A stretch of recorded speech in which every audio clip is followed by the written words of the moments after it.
பிரியமானவர்களே, கர்த்தரும் இரட்சகருமாகிய இயேசு கிறிஸ்துவின் இனிய ஈடு இணையற்ற திருநாமத்தினாலே கிறிஸ்து இயேசுவில் ஜீவ ஊற்று என்கின்ற இந்த நிகழ்ச்சிக்கு உங்களை அன்புடன் வாழ்த்தி வரவேற்கிறேன். கர்த்தர் நல்லவர், அவரது கிருபை இரக்கம் என்றும் உள்ளது. இதனாலும் நம்முடைய தியானத்திற்கென்று கர்த்தராகிய தேவனுடைய ஆவியானவர் கொடுத்திருக்கிற ஒரு திருவசனம், அது சாமுவேல் தீர்க்கதரிசி எழுதின முதலாவது புத்தகம் 2வது அதிகாரம் 8வது திருவசனம். 1 சாமுவேல் 2வது அதிகாரம் 8வது திருவசனம். அவர் சிறியவனை புழுதியிலிருந்து எடுத்து எளியவனை குப்பையிலிருந்து உயர்த்துகிறார். அவர்களை பிரபுக்களோட உட்காரவும் மகிமையுள்ள சிங்காசனத்தை சுதந்திரிக்கவும் பண்ணுகிறார். பூமியின் அஸ்திபாரங்கள் கர்த்தருடையவைகள், அவரே அவைகளின் மேல் பூச்சக்கரத்தை வைத்தார். பிரியமானவர்கள், இந்த திருவசனத்தில் அன்னாள் என்கின்ற ஒரு பரிசுத்தவாட்டியை குறித்து நாம் பார்க்கிறோம். அந்த பெண் தன்னுடைய வாழ்க்கையில் புத்திர பாக்கியம் இல்லாமல் சில வருடங்கள் தவித்தாள். அதுக்கு பிறகு கர்த்தர் அவளை சந்தித்து அவளுக்கு சாமுவேல் தீர்க்கதரிசியையும் இன்னும் அநேக ஆண் பிள்ளைகளையும் ஆண்டவர் கொடுத்தார். அந்த பெண்மணி கர்த்தரை துதித்து பாடும் பொழுது நம்ம கேட்ட அந்த திருவசனத்தை அவர்கள் சொல்லுகிறார். பாருங்கள், கர்த்தர் எளியவனை குப்பையிலிருந்து எடுத்து உயர்த்துகிறார். சிறுமைப்பட்டவர்களை அவர் தேடி விசாரிக்கிறார். நாம் அவரை நோக்கி கூப்பிடும் பொழுதும் அவர் நமக்கு செவி கொடுக்கிறார். பாருங்கள், அவர்களை புழுதியிலிருந்தும் குப்பையிலிருந்தும் எடுத்து அவர்களை உயர்த்துகிறார், மேன்மைப்படுத்துகிறார். மகிமையுள்ள சிங்காசனத்திலே அமரும்படிக்கு, தமது ஜனத்தின் பிரபுக்களோடு அமரும்படிக்கு செய்கிறார், மேன்மக்களோடு அமரும்படிக்கு செய்கிறார். பாருங்கள், இது ஒரு அருமையான வாக்குத்தத்தமாக இருக்கிறது. இதில் தேவனாகிய கர்த்தர் இன்று இந்த வசனத்தை தியானித்து கொண்டு இருக்கிற நம்ம ஒவ்வொருவருடைய வாழ்க்கையிலும் அவருடைய திட்டத்தின்படி அதை நிறைவேற்ற அவர் வல்லவராக இருந்து கொண்டு இருக்கிறார். ஆகவே ஆண்டவருடைய முகத்தையே ஒரு எதிர்பார்ப்போடு நோக்கி பார்த்து அமர்ந்திருப்போம். கர்த்தர் இந்த நாளிலே நம்மோடு கூட இடைபட போகிறார். நீங்கள் ஒரு தற்செயலாக இந்த வார்த்தைகளை கேட்கவில்லை, ஆவியானவரே உங்களை ஒருமுகப்படுத்தி இருக்கிறார். ஆகவே ஆண்டவருக்கு நன்றி சொல்லுங்கள். முதலாவதாக, அந்த காணக்கூடாத அந்த மகிமையின் தேவனுடைய சுபாவமே அவர் எளியவர்களை, சிறுமையானவர்களை தேடி பிடித்து விசாரிக்கக்கூடியவர். சங்கீதம் 107:41 அப்படி கூறுகிறது. ஆமாம், அவர் எளியவனை சிறுமையிலிருந்து விடுவித்து. பாருங்கள், எளியவர்கள் என்றால் சிம்பிள் பீப்புள், சாதாரண ஆர்டினரி பீப்புள். எளியவர்களை சிறுமையினின்று விடுவித்து அவர்களை உயர்ந்த அடைக்கலத்தில் வைக்கிறார். பிரியமானவர்களே, இந்த ஒரு விவரிப்பு மிகவும் அருமையான ஒரு விவரிப்பு. ஆண்டவராய் இயேசு கிறிஸ்து மாத்திரமே அதை நமக்கு செய்யக்கூடும். அதை நாம் புரிந்து கொள்ள வேண்டும். ஆமாம், பக்தன் ஒருவர் அதை அழகாக சொன்னார். ஆமாம், ஆதியாகமம் 2வது அதிகாரத்தில் தேவன் பூமியில் இறங்கி வந்து அந்த மண்ணிலிருந்து மனிதனை உருவாக்கினார். பாருங்கள், அந்த மனிதனை உருவாக்குவது என்பது குனிந்து அந்த தரையிலிருந்து மண்ணை எடுத்து தன்னுடைய கரங்களினால் அதை ஒரு அருமையான ஒரு வடிவமாக உருவாக்கி அவனுக்குள்ளே ஜீவ சுவாசத்தை ஊத வேண்டும். அப்படி என்றால் அவர் கட்டாயம் குனிந்து, அதாவது எப்படி சொல்லலாம், அதை முழங்கால் படியிட்டு அவர் குனிந்து தான் அந்த காரியத்தை செய்திருப்பார். பாருங்கள், ஆண்டவராகிய இயேசு கிறிஸ்து இந்த பூமிக்கு வந்த பொழுது அதே காரியத்தை செய்தார். பாருங்கள், சீஷர்களுடைய காலை கழுவினார். ஆமாம், பிறவி குருடுவன் ஒருவனுக்கு கண்களை திறக்கும்படிக்கு பூமியிலிருந்து மண்ணை எடுத்து அதை தன்னுடைய உமிழ்நீரால் குழப்பி அவனுடைய கண்களிலே வைத்து அவனுக்கு பார்வையை கொடுத்தார். பாருங்கள், ஆண்டவராகிய இயேசு கிறிஸ்து எளியவர்களை சிறுமையிலிருந்து விடுவிக்கக்கூடியவர். இதை நம்முடைய நினைவில் நிறுத்தி கொள்ள வேண்டும் என்று ஆவியானவர் விரும்புகிறார். ஸ்தோத்திரம். அவர் மிகவும் பெரிய தேவன். வானம் அவருடைய சிங்காசனம், பூமி அவருடைய பாதபடி. அவர் வானத்தையும் பூமியையும் தம்முடைய வார்த்தையினால் கட்டுப்படுத்துகிறார், சிருஷ்டிக்கிறார், உருவாக்குகிறார், நடத்தி செல்லுகிறார். அப்படிப்பட்ட அந்த மகிமையான தேவன் சாதாரண மனித பிரவியாகி ஒவ்வொருவரையும் அவர் நேசித்து இந்த பூமியில் இறங்கி வந்து தன்னுடைய மகிமையான கிரியைகளை வெளிப்படுத்தினார். இப்பொழுதும் வெளிப்படுத்தி கொண்டிருக்கிறார். இன்று நீங்கள் ஒருவேளை சிறுமையின் பாதையிலே நீங்கள் சென்று கொண்டிருந்தாலும் உங்களை தேற்றி கொள்ளுங்கள். ஆண்டவர் உங்கள் மீது நினைவாக இருக்கிறார். சங்கீதக்காரன் சொல்கிறார், நான் சிறுமையும் எளிமையுமானவன், கர்த்தரோ என்பேல் நினைவாக இருக்கிறார். He thinketh over me. அவர் என்னை நினைத்து கொண்டு இருக்கிறார். பிரியமானவர்களே, கர்த்தர் உங்களை நினைத்து கொண்டு இருக்கிறார். அதான் சங்கீதம் 107:41 அழகாக சொல்கிறார், எளியவனை சிறுமையினின்று விடுவித்து அவனை உயர்ந்த அடைக்கலத்தில் வைக்கிறார், மகிமையான சிங்காசனத்தில் உட்காரும்படிக்கு செய்கிறார். ஸ்தோத்திரம். இன்று இருக்கிறதுலே உயரமும் உன்னதமான சிங்காசனம் காணக்கூடாத அந்த தேவனுடைய சிங்காசனம். வெளிப்படுத்தின விசேஷம் 3வது அதிகாரம் 21வது வசனத்தில் அங்கே ஆண்டவராகி இயேசு கிறிஸ்து குறிப்பிடுகிறார், நான் எனக்கென்று பிதா வைத்திருக்கிற பணியை நிறைவேற்றி முடித்து அந்த பிதாவின் சிங்காசனத்திலே நான் உட்கார்ந்ததுபடியாக என்னுடைய வார்த்தைகளை விசுவாசிக்கிற உங்களுக்கும் அந்த சிங்காசனத்திலே உட்காரும்படிக்கு இடம் கொடுக்கிறேன் என்று சொல்லி குறிப்பிடுகிறார். வெளிப்படுத்தின விசேஷம் 3:21. தயவு செய்து அதை குறித்து வாசித்து பாருங்கள். ஸ்தோத்திரம். இன்று பொதுவான உலக வாழ்க்கையிலே போட்டிகள் வருகிறது. சிங்காசனத்தில் யார் உட்காருவது, அதிகார பொறுப்பில் யார் உட்காருவது, நீயா நானா என்று சொல்லி போட்டி வருகிறது. ஆனால் கர்த்தர் பாருங்கள், ஆமாம், பூமிக்குரிய வாழ்க்கையில் மகிழ்வான காரியங்களை செய்கிறார். பிதாவின் சிங்காசனத்திற்கு பக்கத்தில் வலது பாரிசத்தில் அவர் உட்கார்ந்திருக்கிறார். அவருக்கு பக்கத்தில் நம்மையும் உட்காரும்படிக்கு கர்த்தர் அனுக்கிரகம் செய்கிறார். பாருங்கள், மகிமையுள்ள சிங்காசனம் என்பது அவருடைய சிங்காசனத்தை தான் குறிக்கிறது. அவர் அதை கிருபையாய் கொடுக்கிறார். நம்முடைய ஓட்டத்திலே கர்த்தருக்கு முன்பதாக அவருக்கு பிரியமானபடியாக உண்மையாக உத்தமமாக ஓடும் பொழுது அதை அவர் செய்கிறார். மறந்துவிடக்கூடாது. அதே நேரத்தில் இந்த பூமியில் இருக்கக்கூடிய நாட்களிலே சிறுமை, எளிமை, துன்பங்கள், உபத்திரவங்கள், புழுதியின் அனுபவம், குப்பை தொட்டியின் அனுபவம், ஸ்தோத்திரம், இதுவும் சில நேரங்களிலே நம்ம வாழ்க்கையிலே எப்போமாவது வந்து போய் விடுகிறது. சில பேருடைய வாழ்க்கையிலே கர்த்தர் அதை நன்மைக்கு ஏதுவாக அனுமதிக்கிறார். பாருங்கள், அன்னாள் என்கின்ற அந்த பரிசுத்த வாட்டியின் வாழ்க்கையிலும் அப்படித்தான். ஒரு குறைவு நிமித்தம் அவள் மிகவும் மற்றவர்களால் நெருக்கப்பட்டாள். ஆனால் கர்த்தர் அந்த அன்னாளினுடைய ஜெபத்தை கேட்டு ஸ்தோத்திரம், இன்று அவருடைய பெயர் பரிசுத்த வேதாகமத்தில் இடம்பெற செய்திருக்கிறார். அது மாத்திரமல்ல, அவருடைய முதல் மகன் சாமுவேல் தீர்க்கதரிசி, அவர் தேவனுடைய ராஜ்யத்தில் ஒரு வல்லமையுள்ள தீர்க்கதரிசியாக அவர் பேரிலே வேதாகமத்தில் 2 புத்தகங்கள் இடம்பெறக்கூடிய அளவுக்கு கர்த்தர் அவரை பயன்படுத்தினார். கர்த்தருக்கு ஸ்தோத்திரம். அதே போல் தாவீதை பாருங்கள், அவரையும் கர்த்தர் அப்படி தான் பயன்படுத்தினார். பழைய ஏற்பாட்டு யோசேப்பை பாருங்கள், கர்த்தர் அப்படித்தான் பயன்படுத்தினார். அவர்களெல்லாம் எளிய பின்னணியிலே இருந்தார்கள். பாருங்கள், எளியவர்கள் சில நேரங்களில் செய்கிற கோரிக்கைகளுக்கு மற்றவர்கள் ரொம்ப ரேராக தான் பதில் கொடுக்குறார். ஆனால் கர்த்தர் அப்படி இல்லை. அவர் எளியவர்களுடைய கூக்குரலுக்கு அவருடைய செவிகள் திறந்திருக்கிறார்கள். இன்று உங்களை உற்சாகப்படுத்தி கொள்ளுங்கள். அவர் அந்த ஜெபத்தை கேட்பார். அவர் தன்னுடைய திட்டங்களை உங்களுக்கு வெளிப்படுத்துவார். எரேமியா தீர்க்கதரிசன புத்தகத்தில் போட்டிருக்கிறது, சிறுமைக்கு பதிலாக நான் உங்களை மகிமைப்படுத்துவேன், நீங்கள் குன்றி போவதில்லை, உங்களை வர்த்திக்க பண்ணுவேன் என்று சொல்கிறார். ஸ்தோத்திரம். பூமிக்குரிய வாழ்க்கையிலும் அதை செய்வார். ஸ்தோத்திரம். பரலோகத்திலே மகிமையான சிங்காசனத்திலே ஒரு இடத்தை நமக்கு கொடுப்பது ஒரு காரியம். பூமிக்குரிய காரியங்களிலும் உங்களை உயர்ந்த அடைக்கலங்களுக்குள்ளே கொண்டு செல்வார். மறந்துவிடக்கூடாது. தேவ கிருபையினாலே ஊழிய பாதையில் நூற்றுக்கணக்கானவருக்கு கர்த்தர் இப்படிப்பட்ட அனுக்கிரகங்களை கொடுத்து கொண்டு வருகிறார். ஸ்தோத்திரம். உங்களுக்கும் கொடுப்பார்.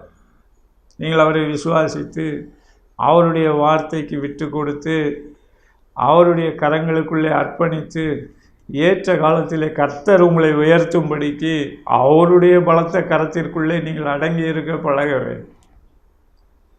அவருடைய வார்த்தையின்படியாய் நீங்கள் ஸ்டெப்பு வைக்க முன்னேறி செல்ல பிரயாசப்பட வேண்டும்.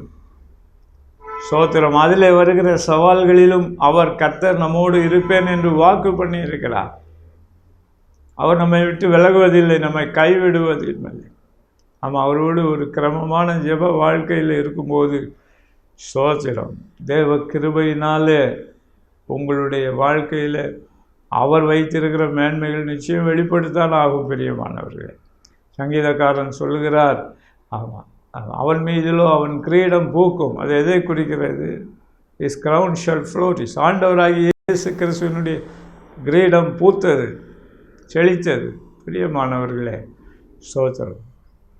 தேவன் அவருடைய திட்டப்படி உங்கள் வாழ்க்கையிலும் அப்படியே செய்வேன் என்று வாக்கு பண்ணுகிறார்.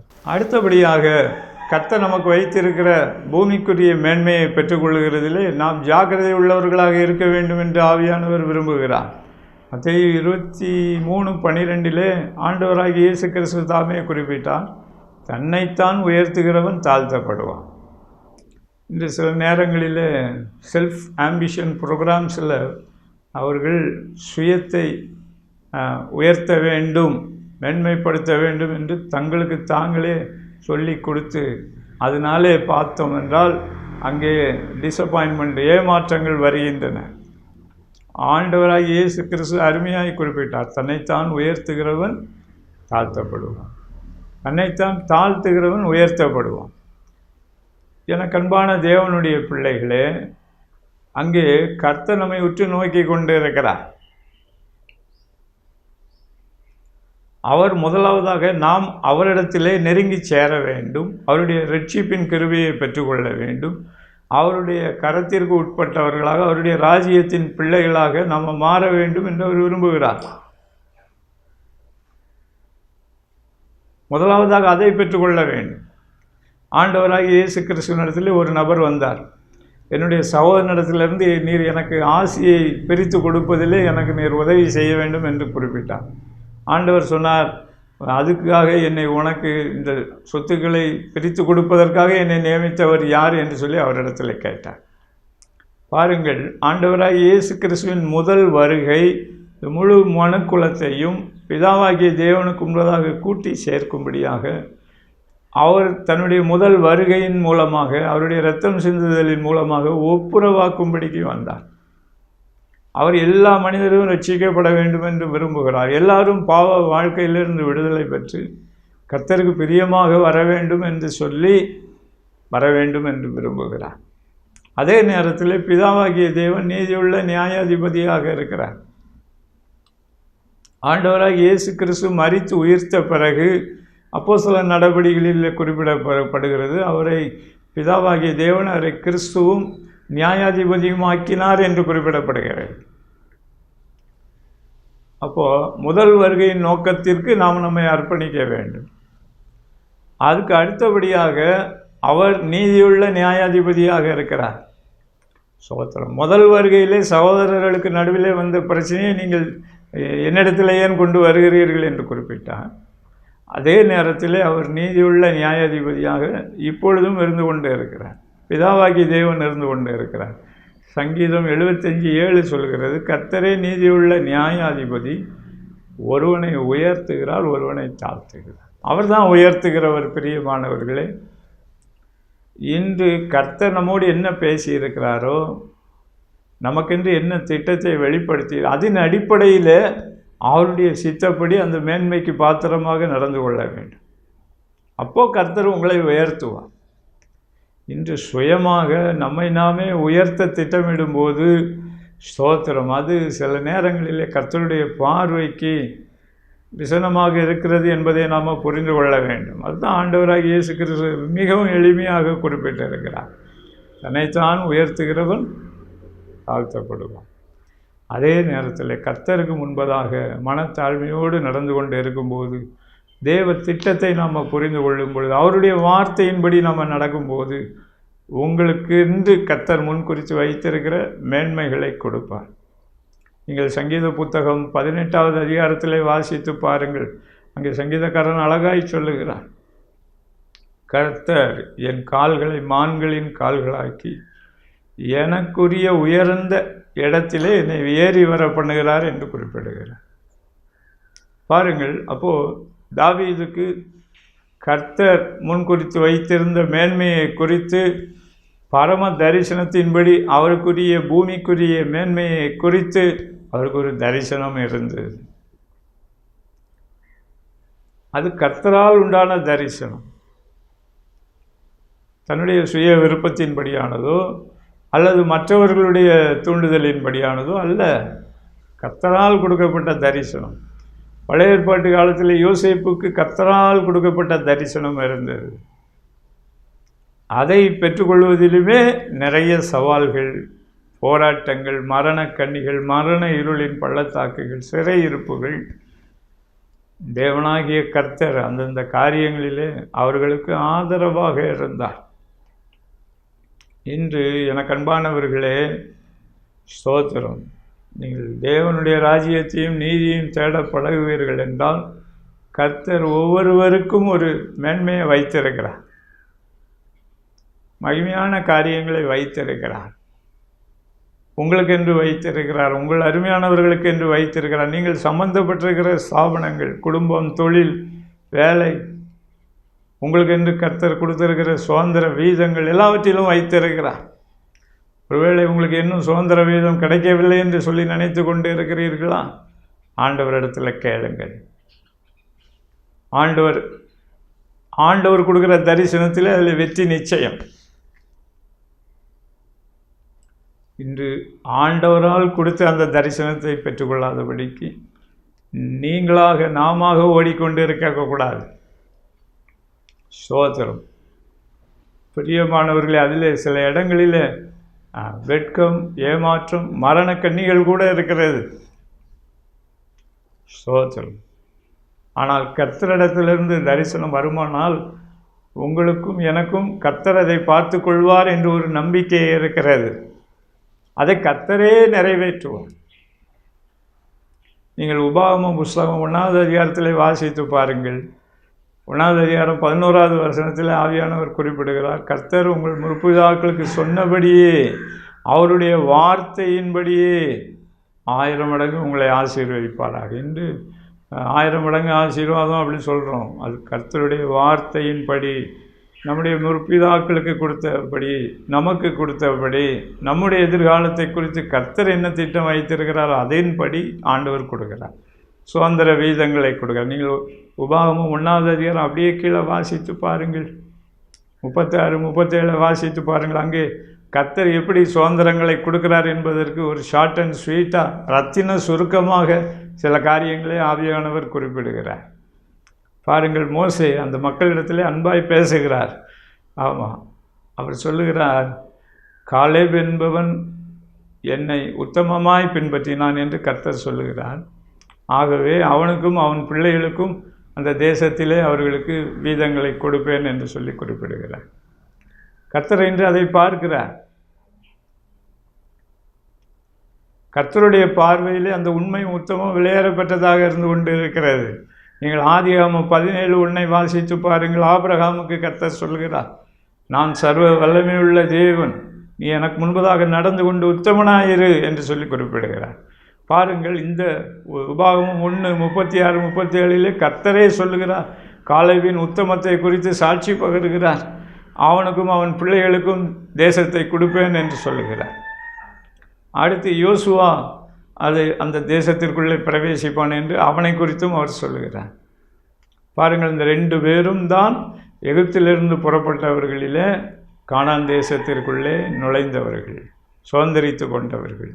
தனக்காக மாத்திரமல்ல, தேவனுடைய ஜனத்துக்காகவும் அவர்கள் பிரயாசப்பட்டார்கள்.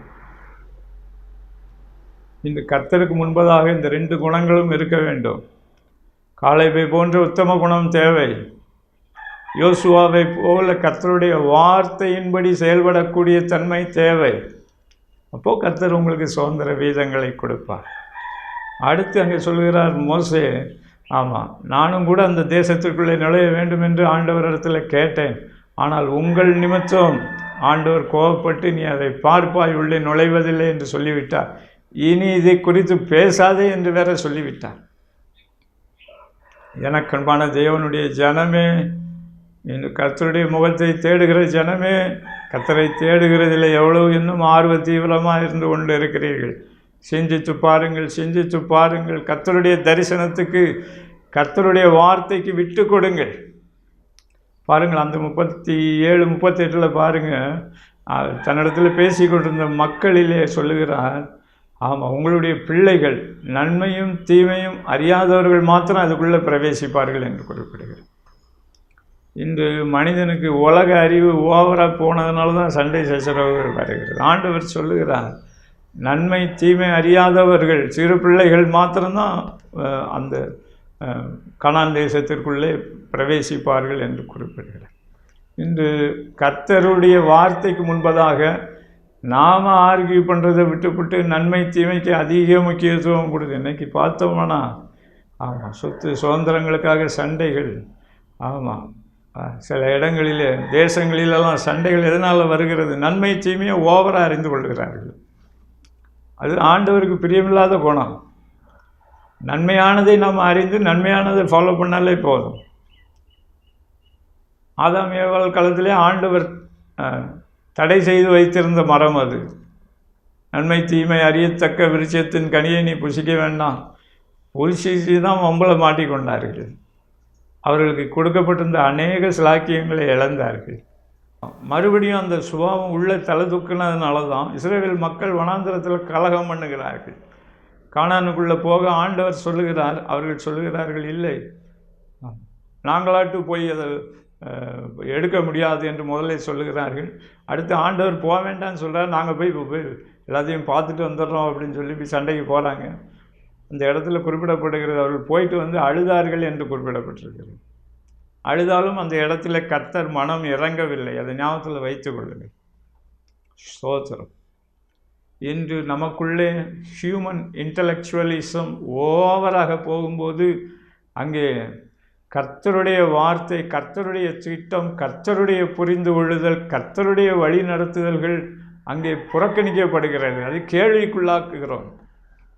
ஆண்டவர் அதை மாற்றி போட வேண்டும் என்று விரும்புகிறார். அதில் கிருபையை கொடுக்க வேண்டும் என்று விரும்புகிறார். இன்று பூமிக்குரிய நன்மைகள் மேன்மைகளை தேவ திட்டப்படி நீங்கள் சுதந்திரிக்க உங்களை அர்ப்பணித்து பாருங்கள். தேவன் எதிர்பார்க்கிற கேரக்டர், தேவன் எதிர்பார்க்கிற வழி நடத்துதலுக்குள்ளே உங்களை விட்டு கொடுக்க முயற்சி பண்ணுங்கள். அர்ப்பணியுங்கள். ஆண்டவர் பார்த்துக்கொள்வார். அவர் ஜெயத்தை கொடுப்பார், நன்மைகளை கொடுப்பார், மேன்மைகளை கொடுப்பார். சங்கீதக்காரன் அழகாக சொல்கிறார், அவர் எனக்குரிய இடங்களிலே, உயர்ந்த இடங்களிலே என் கால்களை மான்களின் கால்களை ஆக்கி. பாருங்கள், அந்த ஸ்பெஷல் கிரேஸ், அனாயிண்டிங், ஸ்ட்ரென்த் அதுக்கப்புறம் தான் ஆண்டவர் கொடுக்குறார். தேவ பலத்தினால தான் அவர் முன்னேறி செல்கிறார். உம்மாலே நான் ஒரு சேனைக்குள்ளே பாய்வேன், மதிலை தாண்டுவேன் என்று சொல்லி குறிப்பிடுகிறார். எனக்கு அன்பான தேவனுடைய ஜனமே, அது தாவீது, யோசுவா, காலேபு, அவர்கள் தேவனுடைய ஜனத்திற்கும் பிரயோஜனம் உள்ளவர்களாக இருந்து கொண்டிருந்தார்கள். அவர்களுடைய வாழ்க்கையிலும் தேவன் அவர்களுக்கு என்று வைத்திருக்கிற மேன்மைகளை தேவனால் பெற்றுக்கொண்டார்கள். சங்கீதம் 75:7 அவரே உயர்த்துகிறார். ஸ்தோத்திரம். சங்கீதம் 2 அவர் குறிப்பிடுகிறார், கர்த்தரின் கேடகமும் என் மகிமையும் தலையை உயர்த்துகிறவருமாய் இருக்கிறார் என்று குறிப்பிட்டார். இன்று நாம தேடி ஓடிக்கொண்டு இருப்போம் என்றால் ஆவியானவர் இன்று தேவ திட்டத்திற்குள்ளே நம்மை அன்பாய் அழைக்கிறார். அவருடைய பலத்த கரத்திற்குள்ளே நம்ம அர்ப்பணிக்கும்படிக்கு, அதுக்கு அடங்கி இருக்கும்படிக்கு அவர் அழைக்கிறார். அதிலே மேன்மைகளை ஆண்டவர் வைத்திருக்கிறார். கர்த்தர் ஏற்ற வேளையிலே உங்களை உயர்த்துவார். பிரியமானவர், கர்த்தர் கொடுத்த வாக்கு தத்தங்களையும் அவருடைய கரத்தினாலேயே நிறைவேற்றுகிறார். நீங்கள் 1 ராஜாக்கள் 8:24 வாசித்து பாருங்கள். அங்கே பக்தனாகிய சாலமன் பொறுப்பிலே அமரும்போது ஒரு அழகாய் சொல்லுகிறார், கர்த்தர் வாயினால் சொன்னதை கரத்தினால் நிறைவேற்றினார். பிரியமானவர்களே, இன்று தரிசனம் வார்த்தை கர்த்தரிடத்தில் இருந்து வருகிறது. அவர் வாயினால் சொன்னதை கரத்தினால் நிறைவேற்றுகிறார். அதில் எவ்வளவு சவால்கள் வந்தாலும் கர்த்தர் அங்கு ஆதரவாக இருக்கிறார்.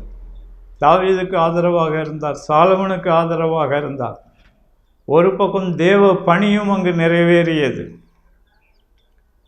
தாவீது அங்கே ஆலயத்தை கட்ட விரும்பினார். கர்த்தர் அப்பொழுதே அவர் சாலமனை குறித்ததான தீர்க்க தரிசனத்தை கொடுக்கிறார். ஆமாம், பாருங்கள், இஸ்ரவேலின் ராஜாக்களின் வரிசையிலே தாவீதுக்கு பிறகு அரியணைக்கு வருவது அநேகருக்கு முன்பதாக போட்டியாக இருந்தது. அங்கே அப்சலோம் முயற்சி பண்ணினார், அதோனியா முயற்சி பண்ணினார். அதுக்கு சில தளபதிகள், சில ஆசாரியர்களும் அதற்கு சம்மதம். ஆனால் தேவன் தாவீதின் மூலமாக கர்த்தர் என்னென்ன வார்த்தைகளை அவருக்கென்று சொல்லியிருந்தாரோ அதை நிறைவேற்றினார். சாலமனுக்கென்று கர்த்தர் என்னெல்லாம் சொல்லியிருந்தாரோ அதையெல்லாம் அவர் நிறைவேற்றினார். தேவனுடைய பணியை குறித்து கர்த்தர் என்னவெல்லாம் சொல்லியிருந்தாரோ அதையும் அவர் நிறைவேற்றினார். எனக்கு அன்பான தேவனுடைய பிள்ளைகளே, இன்று உங்களுக்கு ஒருவேளை கர்த்தரால் கொடுக்கப்பட்ட தரிசனங்கள், வார்த்தைகள் இருந்து கொண்டு இருந்தாலும் ஸ்தோத்திரம், அதிலே சோர்வுகள், கண்ணிகள், மரண இருளின் பள்ளத்தாக்கின் அனுபவங்கள் இருந்து கொண்டு இருந்தாலும் கர்த்தர் அதை நிறைவேற்ற அவர் வல்லவராக இருந்து கொண்டு இருக்கிறார். அதை அவர் அவருடைய வேலையின்படி மகிமையாய் நிறைவேற்றுவார். ஸ்தோத்திரம். அவர் உங்களை குப்பை தொட்டிக்கு பக்கத்திலேயே இருக்க விட மாட்டார், புழுதியின் பக்கத்திலேயே இருக்க விட மாட்டார். அவர் உங்களை உயர்த்துவார். ஸ்தோத்திரம். உங்களுக்கென்று அவர் முன்குறித்து வைத்திருக்கிற மேன்மைகளுக்குள்ளாக அவருடைய கரம் உங்களை கொண்டு சொல்லும். வேதாகம் முழுவதிலும் அப்படிப்பட்ட சாட்சிகளினால் நிரம்பி இருக்கிறது. உங்களுக்கும் அதை அவர் செய்வார். உங்களுக்கு அருமையானவர்களுக்கு அதை செய்வார். நீங்கள் சம்பந்தப்பட்டிருக்கிற ஸ்தாபனங்களுக்கு, நீங்கள் சம்பந்தப்பட்டிருக்கிற கர்த்தருடைய சபைக்கு, நீங்கள் சம்பந்தப்பட்டிருக்கிற ஊழியங்களுக்கு அதை அவரே செய்வார். இதில் human interaction is not required. சோதரம். ஆவியானவர் சொல்லுகிறார், மாம்சத்துக்குள்ளே முயற்சி பண்ணி கொண்டு இருக்கிறீர்களா? இந்த கர்த்தருக்குள்ளே அந்த விஷயத்தில் கர்த்தருக்கு முன்பதாக சீர்பொருந்துங்கள். ஏசாவை போன்று ஏதோமிய சுபாவத்திற்குள்ளே போகாதிருங்கள். மோவாபியர், அம்மோனியரை போன்று தவறான மாம்சீக சுபாவங்களுக்குள்ளே போகாதிருங்கள். ஸ்தோத்திரம். இன்று சில பேர் அப்படிப்பட்ட சுபாவங்களுக்குள்ளே போகிறபடினாலே தான் ஆவிக்குரிய வாழ்க்கையில் ஒரு சோர்வு, சலிப்பு, ஏமாற்றம் வந்து விடுகிறது. ஆவியானவர் இந்த நாளிலே சரியான பாதையிலே நம்மை நடத்தி செல்ல வேண்டும் என்று விரும்புகிறார். ஸ்தோத்திரம். அவர் வாயினால் சொன்னதை கரத்தினால் நிறைவேற்றுகிற கர்த்தர். தாவீது சாலமன் நாட்களிலே செய்தார். ஸ்தோத்திரம். இன்று உங்கள் வாழ்க்கையிலும் அவர் செய்ய அவர் சர்வ வல்லவராக, உண்மையுள்ளவராக, மகிமையான கர்த்தராக அவர் நம் நடுவிலே வெளிப்பட்டு கொண்டே இருக்கிறார். ஸ்தோத்திரம். 2 காரியத்தை மறந்துவிடக்கூடாது. ஒரு காரியம், இயேசு சிலுவையில் சொன்னார், முடிந்தது, எல்லாம் முடிந்தது என்று சொல்லி அவர் தன்னுடைய ஜீவனை பிதாவின் கையில் ஒப்பு கொடுத்தார். அதே போல் வெளிப்படுத்தின விசேஷம் கடைசி பகுதியில் வாசித்து பாருங்கள். பரலோகத்திலிருந்து ஒரு சத்தம் உண்டாயிற்று, ஆயிற்று, டன்.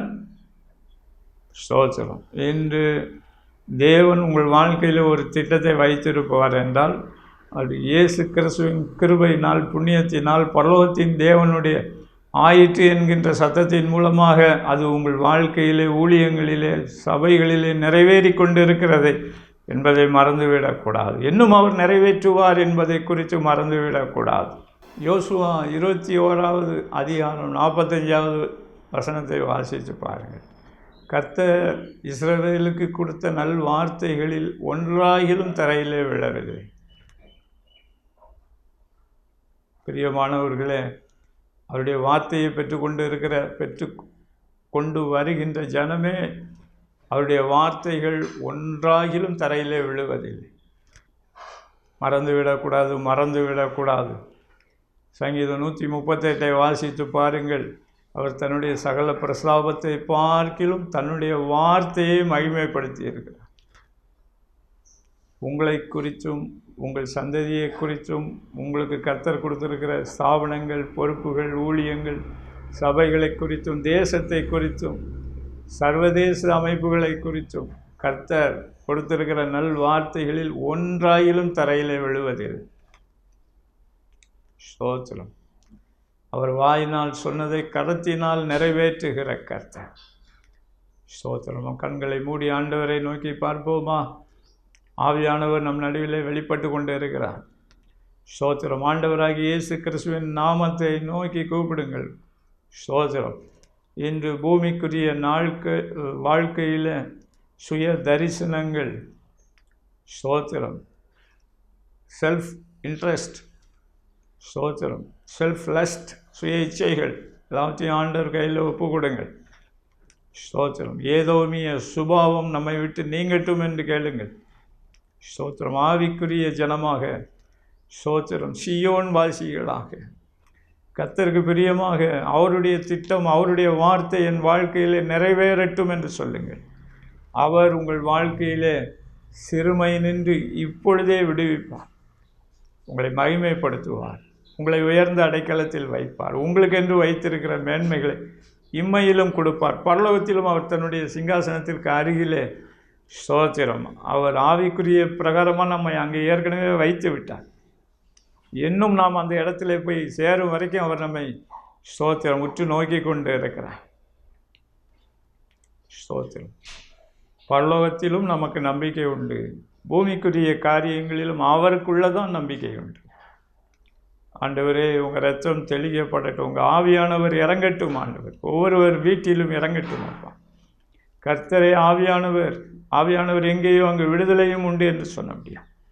குமாரன் உங்களை விடுதலையாக்கினால் மெய்யாகவே விடுதலை ஆவீர்கள் என்று சொன்ன முடியாது. உடைய விடுதலை அக்கினி இறங்கட்டும். ஆண்டவரை தேவையில்லாத குழப்பமான தரிசனங்களெல்லாம் நீங்கி போகட்டும். உம்முடைய தரிசனம், உம்முடைய வார்த்தை மாத்திரம் ஆண்டவரை நிலைவரப்படட்டும். ஆண்டவரே, வானத்திலிருந்து மழையும் பனியும் இறங்கி உம்முடைய வாயின் வார்த்தைகள் நீர் நிறைவேற்றுகிறது போல, சங்கீதம் 138 படியாக உம்முடைய வார்த்தையை நீர் மகிமைப்படுத்துகிறீர். அவைகளில் ஒன்றாயிலும் தரையிலே விழாதபடிக்கு அவைகள் கனத்துக்குரியதாய் உம்முடைய கரத்தினால் நிறைவேறுகிறபடியாக ஒவ்வொருவருடைய வாழ்க்கையிலும் ஊழியங்களிலும் நிறைவேறட்டும். சிறுமையின் அனுபவங்கள் நீங்கட்டும், எளிமையின் அனுபவங்கள் நீங்கட்டும். அவர்களுக்குரிய மேன்மைகள், அவர்களுக்கு கர்த்தர் கொடுத்திருக்கிற ஸ்தாபனங்கள், அருமையானவர்களுக்கு நீர் முன்குறித்து வைத்திருக்கிற மேன்மைகள் வரட்டும். நீர் உயர்த்தும்படிக்கு உம்முடைய பலத்த கரத்திற்குள் அடங்கி இருக்க கிருபை செய்வீராக. கிருபை உண்டாகட்டும், அபிஷேகம் இறங்கட்டும், தயவு உண்டாகட்டும், இரக்கங்கள் உண்டாகட்டும், அற்புதங்கள் அதிசயங்கள் நடைபெறட்டும், வழிவாசல்கள் திறக்கட்டும். ஆண்டவரே, ஸ்தோத்திரம். அவரே ஒருவனை உயர்த்துகிறவர் என்று சங்கீதம் 75:7 சொல்லப்பட்டிருக்கிறவர். நீர் முன்குறித்து வைத்திருக்கிற மேன்மைகள் இறங்கட்டும். அவர்களை மேன்மக்களோடு பிரபுக்களோடு அமரும்படிக்கு செய்வீராக. ஸ்தோத்திரம். பூரணமாய் கட்டளையிடுவீராக. ஸ்தோத்திரம். அப்பா, எங்களுக்கல்ல கர்த்தாவே, உம்முடைய நாமத்திற்கே மகிமை உண்டாகும்படிக்கு செய்வீராக. பூரணமாக கட்டளையிடுவீராக. ஆண்டவர் அப்படியே செய்கிறார். நெருக்கடிகளுக்கு நடுவிலே கர்த்தருக்காக எழும்பி நிற்க, பிரகாசிக்க, மலர்ந்து மனம் வீச, வளர்ந்து கனி கொடுக்க ஆண்டவர் செய்ய போகிறதாக சொல்லுகிறார். பூமிக்குரிய காரியங்களிலே உங்களுக்கென்று கர்த்தர் வைத்திருக்கிற நன்மைகளை, சுதந்திர வீதங்களை, மேன்மைகளை அவராலே பெற்றுக்கொள்வீர்கள். ஸ்தோத்திரம். ஆண்டவரே, இன்னும் ஆண்டவரே, ஆபிரகாமை போல, காலேபை போல, யோசுவாவை போல உத்தமத்திலும் கர்த்தருடைய வார்த்தையின்படி உம்முடைய ஆவியானவருடைய பலத்தினால் செயல்படக்கூடிய, நடக்கக்கூடிய ஒரு நல்ல குணாதிசயத்தை ஒவ்வொருவருக்கும் கொடுப்பீராக. அதிலும் கிருபை உண்டாகட்டும். உம்முடைய சாயலுக்குள்ளே மறுரூபமாகட்டும். தேவனாகிய கர்த்தர் ஒவ்வொருவரையும் ஆசீர்வதித்து உயர்த்துவீராக, மேன்மைப்படுத்துவீராக. அப்படியே செய்ய போகிறதற்காக நன்றி சொல்லுகிறோம். உமக்கே சகல துதி கனம் மகிமையாக இருக்கும். கிறிஸ்தேசுவின் நாமத்தினால் பிதாவே, ஆமேன், ஆமேன். பிரியமானவர்களே, தொடர்ந்து ஆண்டவரை ஆராதியுங்கள். ஆண்டவருடைய சத்தத்துக்கு கவனமாய் செவி கொடுங்கள்.